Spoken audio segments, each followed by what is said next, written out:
The transport ship glided through the darkness of space toward the massive station that orbited Viridian Prime. Inside the vessel, Ambassador Jiho Park sat quietly, reviewing his notes one final time. He had been preparing this presentation for 6 months. Everything needed to be perfect.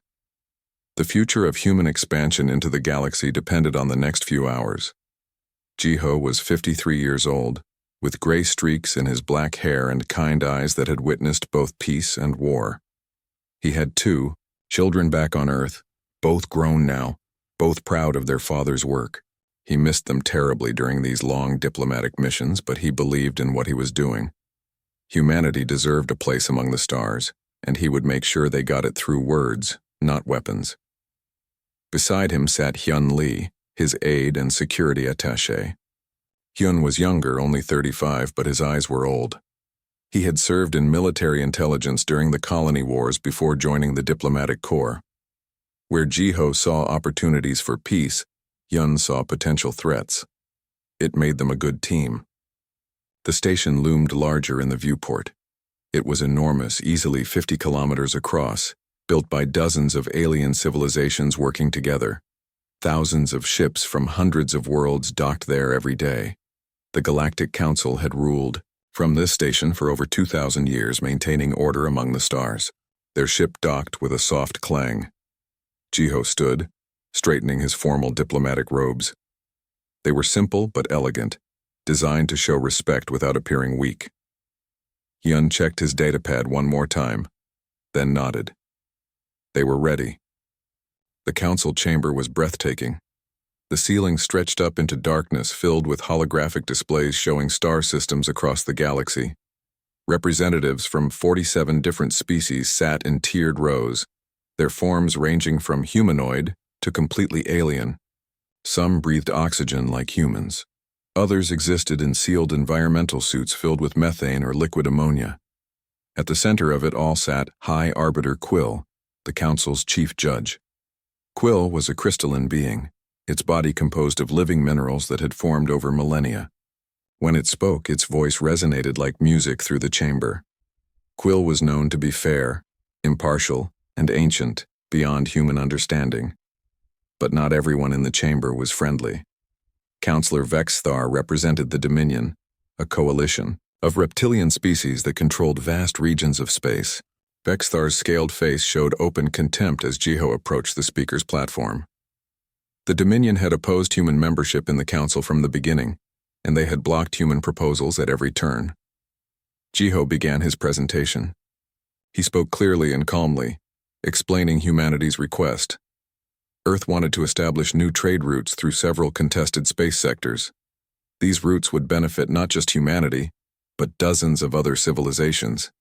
They would reduce travel time, lower costs, and increase cooperation between species. He showed data, charts, projections.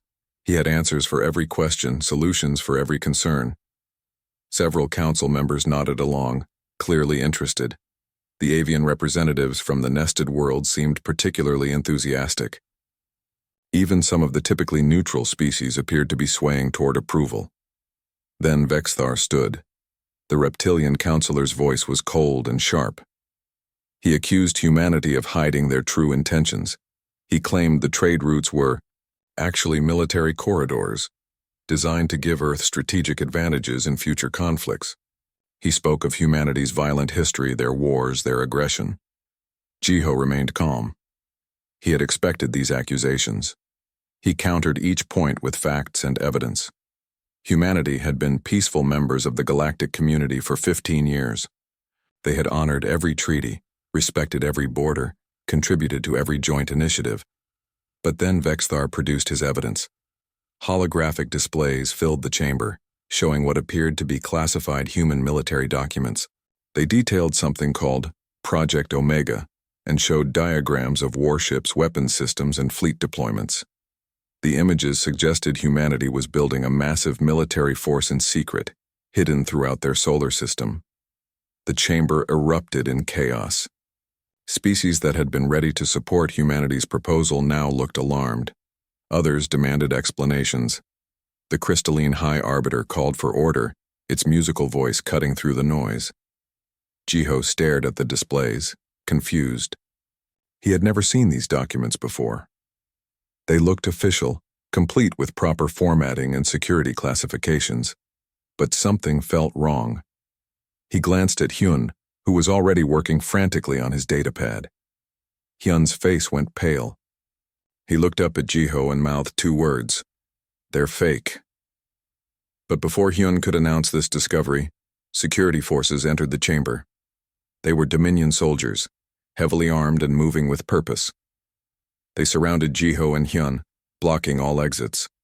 Vexthar's voice boomed across the chamber, declaring that the evidence was clear and that immediate action was required to protect the galaxy from human aggression. High Arbiter Quill called for a vote. The matter was too serious to delay. The Council would decide now whether humanity had violated galactic law by preparing for war while pretending to seek peace. Jiho tried to speak, but his microphone was cut off. Hyun tried to show his findings about the falsified documents, but the guards seized his datapad. They were pushed to the side of the chamber, forced to watch as the vote proceeded. One by one, the representatives cast their votes. Many abstained, unwilling to commit either way. But the Dominion had allies, species that feared human expansion or owed political debts to Vexthar. The votes against humanity began to pile up. The final tally appeared in the air above the chamber, guilty of conspiracy to wage war against the galactic community. Under ancient council law, the punishment for such crimes was death. Immediate death carried out in the chamber, broadcast to all member civilizations as a warning. Jiho felt strangely calm. He thought of his children, hoped they would understand that he had tried his best. He thought of Earth, wished he could have done more to protect it. And he thought of the irony that he was about to die for planning a war that didn't exist while the real war was probably about to begin. They brought him to the center of the chamber. Hyun struggled against his guards, shouting that the evidence was fabricated, that this was murder. But his voice was lost in the chaos. High Arbiter Quill spoke the formal words of execution. Its crystalline body pulsed with light, a sign of deep regret. The ancient being had seen many executions over its long life, but this one troubled it.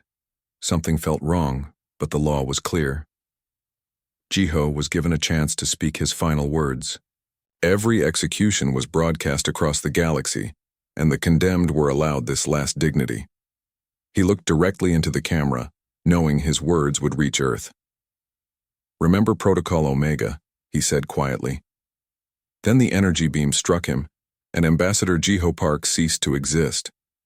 Hyun screamed. The sound was raw and broken, filled with grief and rage. He was dragged from the chamber, still fighting, still trying to tell anyone who would listen that this was a lie, a setup, a murder disguised as justice. The broadcast ended. The council chamber slowly emptied, and across the galaxy on a small blue planet orbiting an average yellow star, Jiho's final words were received and understood. Earth had just lost its voice. Now it would make itself heard in a very different way.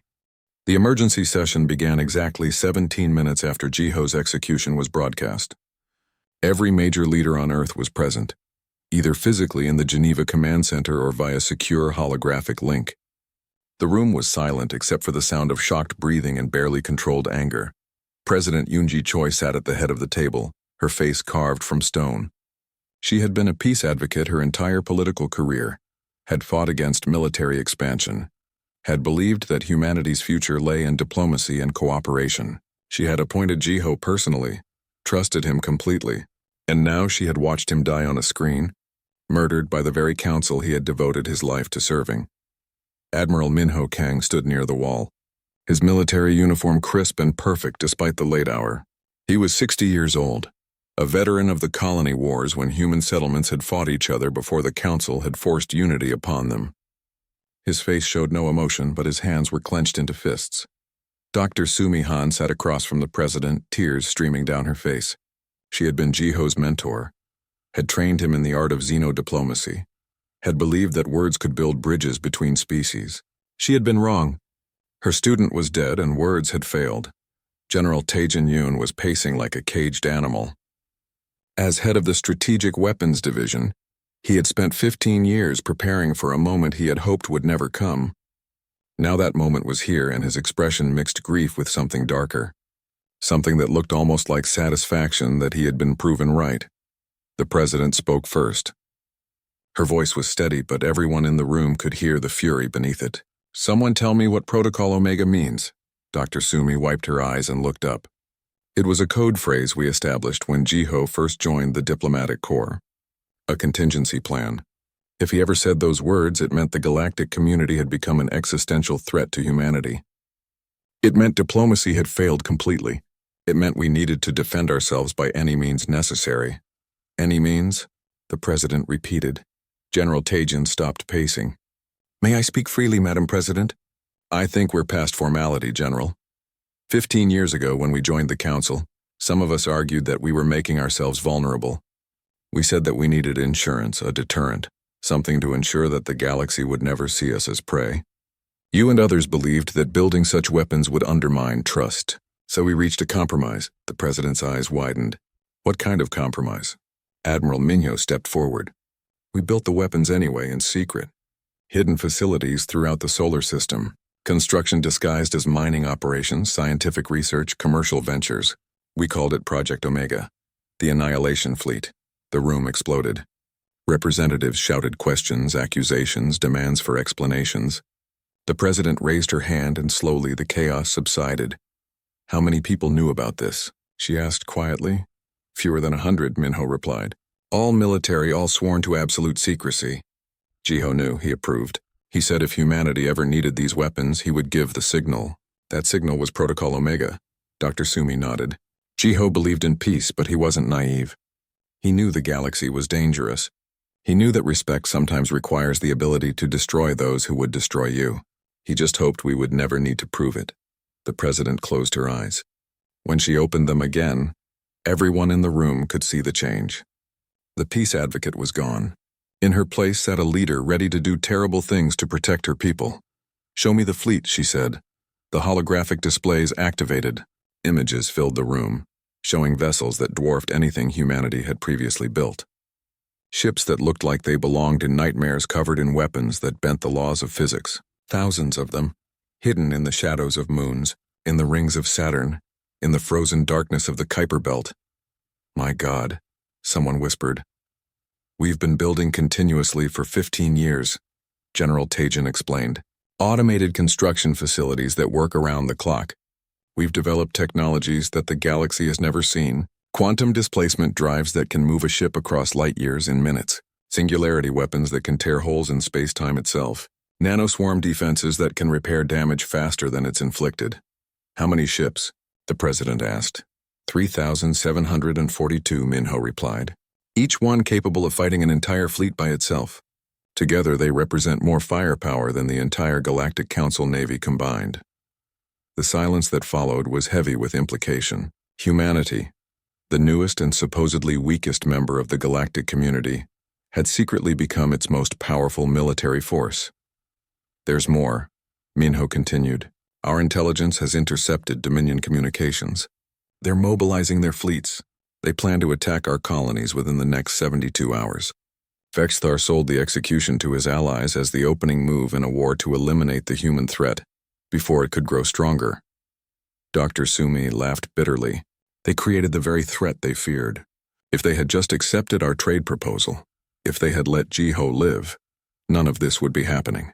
But they chose murder. They chose war." The president looked around the room. "I need a vote from the Security Council. Do we activate Protocol Omega? Do we deploy the Annihilation Fleet?" One by one, the votes came in. The Chinese premier voted yes. The European commissioner voted yes. The African Union representative voted yes. The American secretary voted yes. Every member of Earth's unified government voted the same way. For the first time in human history, the entire planet was in complete agreement. "It's unanimous," the president said. "Admiral Kang, you have authorization to activate Protocol Omega. General Yun, prepare all defensive systems. Dr. Han, you will attempt to contact the Galactic Council one final time. If they refuse to communicate, if they threaten our colonies, if they continue this aggression..." She paused, the weight of history pressing down on her shoulders. Then we show them what happens when you silence humanity's voice." Admiral Minho saluted and left the room immediately. Within minutes, secure channels opened across the solar system. Authorization codes were transmitted. Encrypted orders were received and confirmed. On the far side of Earth's moon in the Tycho crater, massive doors that had been sealed for 15 years began to open. Minho stood in the control center, watching as the first ships of the Annihilation fleet emerged from their hidden hangar. They were beautiful in a terrible way, sleek and deadly, painted in the deep black of space itself. More facilities activated.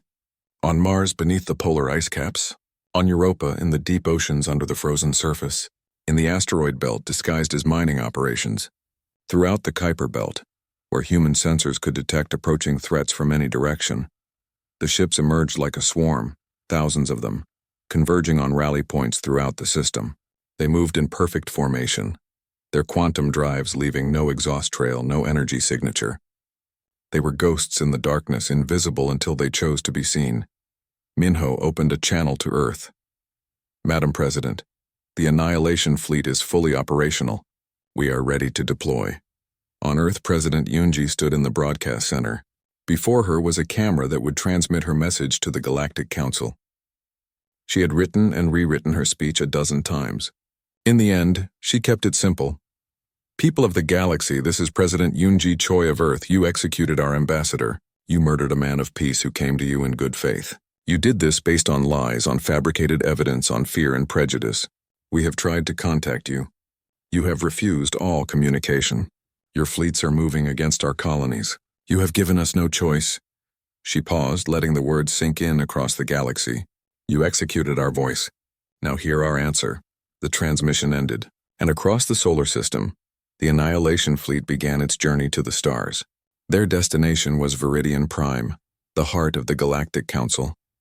Humanity had tried peace. Now they would try something else. Captain Do-Hyun Chai stood on the bridge of the Indomitable, humanity's flagship, and watched the fleet assemble around Jupiter's orbit. He had commanded this ship for 5 years, but until 3 days ago, fewer than 100 people had known it existed. Now the entire galaxy was about to learn what humanity had built in secret.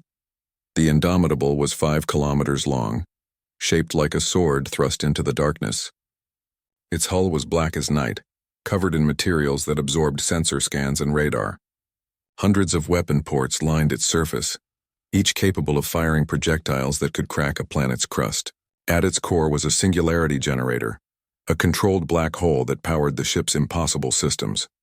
Around the flagship, 3,000 more ships took their positions.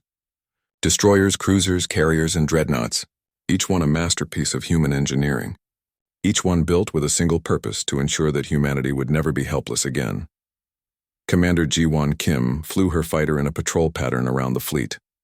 She was the best pilot in the human navy, with reflexes enhanced by neural implants and a kill count from the colony wars that most people thought was exaggerated. It wasn't.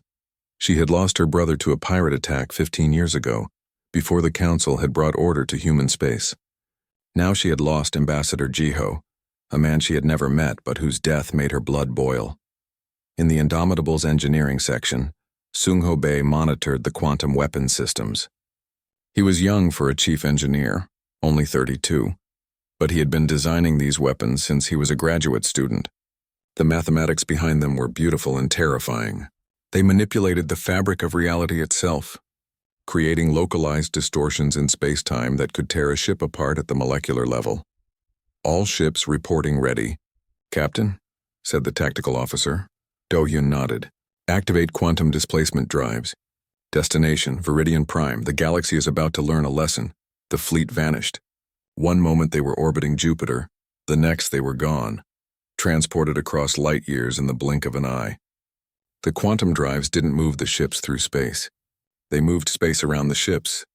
It was technology that shouldn't exist according to the galaxy's known physics. But humanity had never been very good at following rules about what was possible. They emerged at the edge of the Viridian system. Alarms immediately sounded across the Galactic Council's defense network. 500 warships moved to intercept, a combined force from a dozen different species. It was the largest military response the Council had assembled in 50 years. The Council Fleet Commander, An insectoid being called Skrill transmitted a warning. Human vessels, you are in violation of galactic law. You have entered Council space with military forces. Stand down immediately or be destroyed. Captain Do-hyun opened a channel. His voice was calm, almost gentle. Commander Skrill, we have no quarrel with you or your crews. We demand only one thing: return to diplomatic negotiations. Surrender those responsible for Ambassador Jiho's murder. Disband the current council leadership and allow for fair elections. Accept these terms, and we will leave peacefully. Skrill's laughter came through the speakers, a chittering sound like breaking glass. You are outnumbered 500 to 1, human. Your ships may be advanced, but you cannot possibly believe you can defeat the combined might of the Galactic Navy. I will give you one chance to retreat before we open fire. Do-hyun looked at his tactical officer. Record this moment. I want the galaxy to know we tried to avoid bloodshed. I want them to know the Council fired first. The Council fleet opened fire. Energy beams, plasma torpedoes, and kinetic missiles filled the space between the two forces. It was enough firepower to glass a planet. The weapons crossed the distance in seconds, striking the Annihilation fleet with the full force of galactic military power. The human ships didn't even scratch. Their nanoswarm defenses activated. Billions of microscopic machines forming a shield that absorbed or deflected every attack. The energy weapons were captured and stored.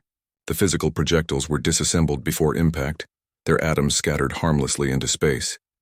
Our turn, Do-hyun said quietly. The Indomitable fired first. A single shot from its main gun. A concentrated beam of twisted space-time. The beam touched a Council dreadnought and the ship simply ceased to exist. It didn't explode. It didn't break apart. It was there one moment and gone the next, erased from reality as thoroughly as if it had never been built. The rest of the Annihilation fleet opened fire. The space around Viridian Prime became a light show of destruction. Human weapons operated on principles the galaxy didn't understand. Some created micro-black holes that swallowed enemy ships whole. Others fired projectiles that phased through shields and hulls, exploding inside vessels from within. Still others released swarms of nanomachines that consumed ships like acid, breaking them down into their component atoms. Commander Ji-won led her fighter wing against the Council's smaller craft. Her squadron of 50 fighters engaged 300 enemy vessels.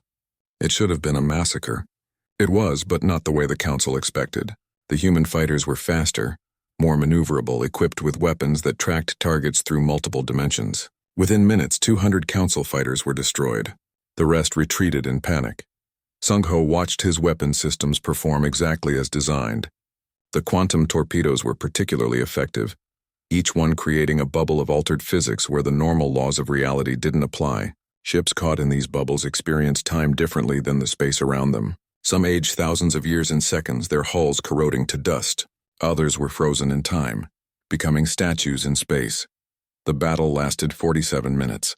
When it ended, the Council fleet was gone. 493 ships destroyed. 7 ships escaped, fleeing at maximum speed. Not a single human vessel was even damaged. Captain Do-hyun stood on his bridge looking at the tactical display. He felt no joy in the victory, only a deep sadness that it had come to this. He had been a merchant captain before joining the military. He had believed in trade, cooperation, mutual benefit. He had believed in Jiho's vision of a peaceful humanity among the stars. "Get me Admiral Kang," he said. The connection was established. "Sir, the Council fleet is destroyed. We have a clear path to Viridian Prime. Requesting orders." Admiral Minho's face appeared on the screen. He looked older than he had 3 days ago, the weight of command pressing down on him. "Take position in orbit. Prepare for planetary siege. But Do-hyun, listen carefully. We are not monsters. We will not bombard civilian populations. We will not become the very thing we're fighting against. Understood, sir." The Annihilation fleet moved into orbit around Viridian Prime. 3,000 ships surrounded the Council's capital world, their weapons pointed down at the planet's surface. It was the most threatening military position in recorded galactic history. Do-hyun opened a channel that broadcast on every frequency, to every receiver on the planet below. "People of Viridian Prime, this is Captain Do-hyun Che of the United Earth Fleet. We have no desire to harm civilians. We demand only justice. Surrender those responsible for Ambassador Jiho's murder. Disband the current council. Allow for fair elections and transparent government. You have 24 hours to comply. If you refuse, we will take the council station by force. Choose wisely. On the planet below, chaos erupted. The council members who had voted for Jiho's execution now faced the consequences of their decision. Some called for immediate surrender. Others wanted to fight to the last. Still others tried to flee, hoping to escape before humanity's patience ran out. In secret, a message was transmitted from the planet to the Indomitable. It came from Counselor Prex, one of the avian representatives who had abstained from the vote. The message contained files, documents, recordings, evidence that Jiho's execution had been planned months in advance. Proof that Vexthar and his allies had fabricated everything. Do-hyun forwarded the information to Earth immediately. Dr. Sumi-Han received it with grim satisfaction. She had suspected the truth, but seeing the proof made her anger burn even hotter. The 24 hours began to count down. The galaxy watched and waited, wondering if humanity would really bombard a planet, wondering if the humans were bluffing, wondering what kind of species had been hiding among them all this time. They would have their answer soon enough. 20 hours into the ultimatum, the council remained paralyzed with indecision. In the underground tunnels beneath Viridian Prime's capital city, a different kind of meeting was taking place. Unisong led 30 beings through the maintenance corridors, moving quickly and quietly. They were rebels, resistance fighters who had opposed the council's corruption for years. Now with human warships overhead, they finally had a chance to make real change. Una was human, one of the few who lived permanently off Earth, helping to run a trade station near council space. She was 40 years old, scarred from a dozen fights with council security forces. She had been fighting this war for a decade, trying to expose the lies and manipulation that kept the council in power. No one had listened. Until now. The evidence is in the central archives, she told her team. We need to get it before Vexthar destroys it. The galaxy needs to know the truth about what really happened to Ambassador Jiho. Among her team were members of 6 different species, all united by their hatred of the council's authoritarian rule. There was Krill, an insectoid similar to Commander Skrill but fighting on the opposite side. There was Mora, a crystalline being like High Arbiter Quill but younger and angrier. There were others, representing civilizations that had suffered under the council's control. Above them, on the council station, a different drama was unfolding. Counselor Vexthar paced in his private chambers watching the human fleet through his viewport. His plan had failed spectacularly. He had thought executing Jiho would unite the galaxy against humanity, would justify the Dominion's expansion into human territory. Instead, he had awakened something terrible. His mate, Sira, watched him with growing horror. She had always known her husband was ambitious, but she had never realized he was capable of murder. The evidence Counselor Prex had leaked was spreading through the underground networks. Soon everyone would know what Vexthar had done. You need to surrender, she told him. You need to turn yourself in before they destroy everything. Vexthar spun on her, his eyes blazing. Surrender to humans? They are prey species, Sira. They should be grateful we allowed them into the council at all. This is their fault for reaching above their station. Their station? Sira gestured toward the viewport where thousands of human ships surrounded the planet. Look at them, husband. They are not prey. They never were. We made them into predators by trying to destroy them. On Earth, President Yoonji sat in her office, unable to sleep. She had authorized the deployment of the most powerful military force in galactic history. She had threatened to attack a planet with billions of innocent civilians. And for what? Justice? Revenge? Could she really live with herself if she gave the order to attack? Dr. Sumi entered without knocking. Madam President, we've received more intelligence from Counselor Prex. The council is fracturing. Half of them want to surrender the conspirators. The other half wants to maintain authority at any cost. Vexthar is planning a coup. He's trying to seize control of the council's defense systems. Admiral Minho joined them via hologram. If Vexthar controls the defense grid, he could kill millions of civilians on Viridian Prime. He'll blame us for the deaths. Turn the entire galaxy against humanity. How long until he succeeds? The president asked. Hours at most, Minho replied. Then we need to act now, Yoonji said. Not with orbital bombardment. With precision. Can we take the council station without destroying the planet? Minho smiled grimly. I have just the person for that job. Commander Hajun Nam was a Marine, trained in close combat and zero-gravity warfare. He had been preparing for this mission since the fleet deployed, hoping he would get the chance to make the Council pay for Jiho's murder. Now, with 4 hours left on the ultimatum, he was leading 500 Marines on the most dangerous assault in human history. They launched from the Indomitable in small, stealthy dropships.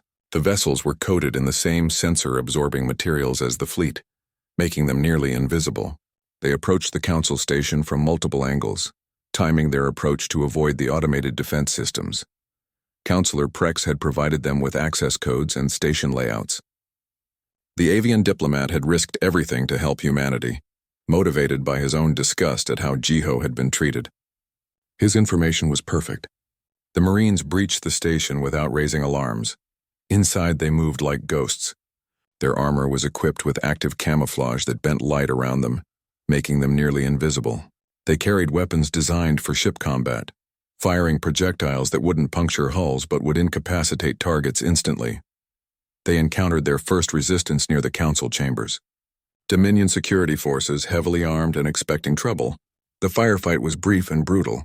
The Marines used tactics learned from decades of combat experience. They flanked, they maneuvered, they overwhelmed. Within minutes, the Dominion forces were neutralized. Hajun led his team directly to Vexthar's location. The reptilian counselor had barricaded himself in the station's control center, surrounded by loyal guards. He had his hand on the defense grid controls, ready to activate the planetary weapons that would kill millions of his own people just to maintain power. Counselor Vexthar, Hajun spoke through the external speakers. You have one chance to surrender. Come out peacefully and you will face trial. Resist and we will come in. Vexthar's response was to activate the defense grid. Alarms blared across the planet as weapon systems powered up, but nothing happened. The systems had been locked out remotely by Sungho Bay, whose technical skills had disabled the grid minutes before Vexthar could use it. Breach, Hajun ordered. The Marines blew the doors. Flashbangs filled the control room with light and noise. The guards were disoriented, unable to fight back effectively. Within seconds, they were restrained. Vexthar himself tried to fight, his reptilian strength making him dangerous even unarmed. But he was 1 against 500 and the outcome was never in doubt. They dragged him out of the control center in restraints. Other Marines were rounding up the other conspirators, 17 council members in total who had participated in the plot against Jiho. They were transported to the Indomitable, where they would be held until proper trials could be arranged. Simultaneously, Yuna's resistance team reached the archives. They found what they were looking for, the original recordings of the planning sessions where Vexthar and his allies had discussed framing humanity. The fabricated evidence, complete with timestamps showing it was created weeks before Jiho's mission. Communications between Dominion agents and corrupt council members. Yuna transmitted everything to Captain Do-hyun, who immediately broadcasted across the galaxy. Every species, every world, every citizen with access to communications received the truth. Jiho had been innocent. The evidence against him was fake. His execution had been a political assassination, designed to justify aggression against humanity. The galaxy's reaction was immediate and overwhelming. Dozens of species issued statements condemning the Council. 3 civilizations recalled their representatives entirely. Public protests erupted on Council worlds, with civilians demanding reform and justice. On Viridian Prime, the remaining Council members, those not implicated in the conspiracy, held an emergency session. High Arbiter Quill, whose crystalline body pulsed with shame and anger, took control. The old council is dissolved, the ancient being declared. We will hold new elections. Fair elections. Transparent elections. We will rebuild trust with all species, including humanity. This corruption ends now. President Yoonji received the news with relief so intense it made her weak. She had been prepared to follow through on her threat, had been ready to order the attack despite knowing it would haunt her forever. Now she didn't have to. Justice would be served without more bloodshed. Admiral Minho recalled Commander Hajun and his Marines. They returned to the Indomitable with their prisoners, having completed the mission without a single civilian casualty. It was a victory, but it tasted bitter. Jiho was still dead. Nothing could change that. Captain Do-hyun addressed the fleet. Stand down from combat status. Maintain orbital position until the situation stabilizes, but power down weapons. We've made our point. Now let's see if the galaxy learns the lesson. The Annihilation fleet remained in orbit, a reminder of humanity's power. But they were no longer pointed at the planet like loaded guns. They were simply there waiting, watching. The price of justice had been paid, but the cost was higher than anyone had imagined. The galaxy would never see humanity the same way again, and humanity would never see itself the same way either. They had wanted respect. They had gotten fear. Whether that was better or worse remained to be seen. 6 months had passed since the siege of Viridian Prime. The galaxy had changed in ways both subtle and profound, and nowhere was that change more visible than in the neutral station where the war crimes trials were being held. The station orbited no particular world, located in empty space between star systems. It had been built specifically for these proceedings, funded jointly by dozens of species who wanted to see justice done properly. The courtroom was vast, designed to accommodate representatives from every galactic civilization. At its center stood a single cage of transparent energy, and inside that cage sat Vexithar and his 17 co-conspirators. The trials had been broadcast continuously for 3 months. Every species watched as evidence was presented, witnesses testified, and the full scope of the conspiracy was revealed. It went deeper than anyone had imagined. The plot against Jiho had been just one part of a larger plan to centralize power in the Council, eliminate dissent, and maintain control over the galaxy through fear and manipulation. High Arbiter Quill served as chief judge, though the ancient being looked diminished now, its crystalline body dimmer than before. It had failed in its duty to ensure justice, and the shame of that failure would never leave it. But it was determined to get this right. On the final day of testimony, Hajin Park took the stand. He was Jiho's son, 30 years old, a teacher on Earth who had never wanted anything to do with politics or diplomacy. But his father's death had changed him, had forced him to understand the larger forces at work in the galaxy. "Tell us about your father," Quill said gently. Hajin spoke clearly, his voice steady despite the emotion behind his words. "My father believed in peace. He believed that different species could work together, could solve problems through conversation instead of violence. He spent his entire career trying to build bridges between worlds, and he was murdered for it by people who saw that peace as a threat to their power." He looked directly at Vexthar, who refused to meet his eyes. "My father's death accomplished nothing except to show the galaxy what happens when fear and prejudice replace justice and reason." The conspirators wanted to eliminate the human threat. Instead, they created it. They proved that the Council couldn't be trusted, that words alone weren't enough to keep humanity safe. They forced us to show our weapons, to become the very thing they claimed to fear. Hajin paused, collecting his thoughts. But here's what they never understood. My father knew about the Annihilation fleet. He approved its construction. He wasn't naive. He knew humanity needed the capability to defend itself. But he also knew that having weapons and using them are two different things. He believed we could be strong enough to protect ourselves and wise enough to choose peace whenever possible. He died trying to prove that belief. The courtroom was silent. Every being present felt the weight of those words. The verdicts came the next day. Guilty on all counts. Conspiracy to commit murder, fabrication of evidence, abuse of authority, crimes against galactic peace. The punishments were severe. Life imprisonment in isolated facilities, stripped of all rank and privilege. Their names to be remembered in history as examples of corruption and injustice. But notably, not execution. President Yunji had insisted on that. "We will not lower ourselves to their level," she had told the assembled judges. "They murdered our ambassador. We will imprison them. That's the difference between justice and revenge." The Reformed Galactic Assembly, as it was now called, held its first official session 1 week after the trials concluded. The changes were dramatic. The Assembly's charter included term limits, transparent voting records, independent oversight committees, and democratic elections for all positions. No single species could dominate the proceedings. No faction could fabricate evidence or abuse authority without immediate consequences. Dr. Sumi Han was appointed as Earth's new senior ambassador. She stood before the assembly, older now and marked by grief but still committed to the work her student had begun. "Humanity joins this new assembly with hope," she said. "Hope that the mistakes of the past have taught us all valuable lessons. Hope that we can build something better together." She paused, looking around at the representatives from dozens of worlds. But let me be clear. Humanity has shown you our weapons. They still exist. They will always exist. Not because we want war, but because we have learned that peace without the means to defend it is just a beautiful dream, waiting to become a nightmare.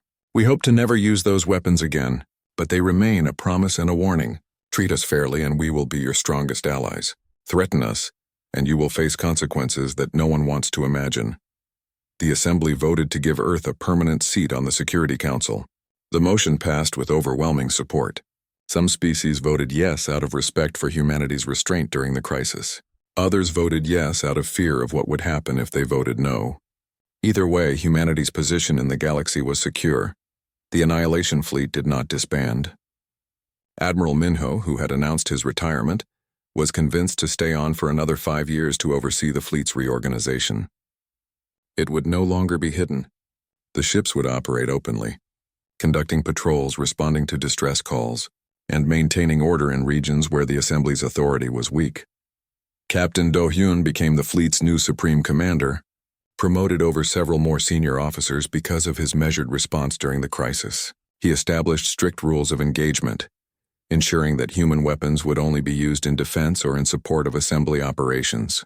The fleet became what Admiral Minho had always intended, not a tool of conquest, but a guarantee of security. Commander Ji-won established a joint military academy on Mars, where humans and aliens trained together. The first class included recruits from 20 different species, all learning to work as a unified force. Some of them had fought against each other during the crisis. Now they were learning to fight together. Unisong's resistance movement transformed into a legitimate political organization, the Reform Coalition. It operated across the galaxy, monitoring the Assembly for signs of corruption and advocating for transparency and accountability. Yuna herself was elected to represent the independent colonies, becoming one of the Assembly's most vocal members. Hajin Park joined the diplomatic corps, following his father's path despite the pain it caused him.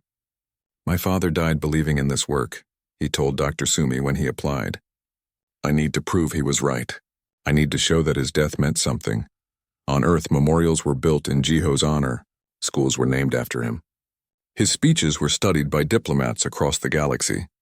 He became a symbol of the cost of justice, the price of peace, and the courage required to pursue diplomacy even in the face of danger."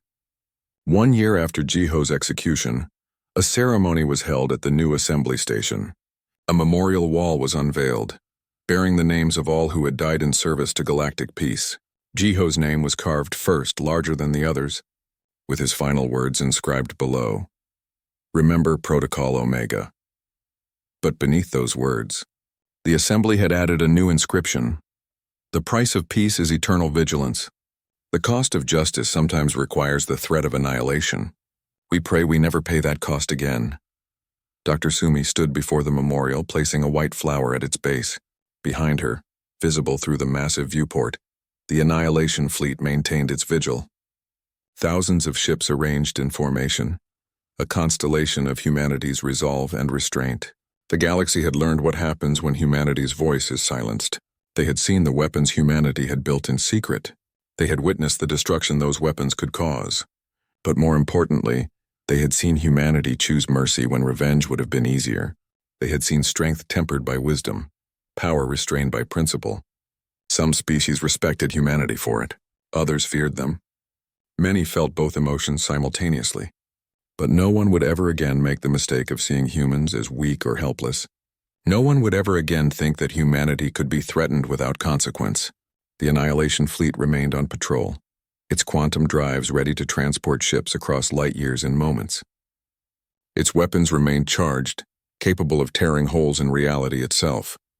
Its crews remained trained and alert, prepared to defend humanity and its allies against any threat. But more days passed without those weapons being fired than with them.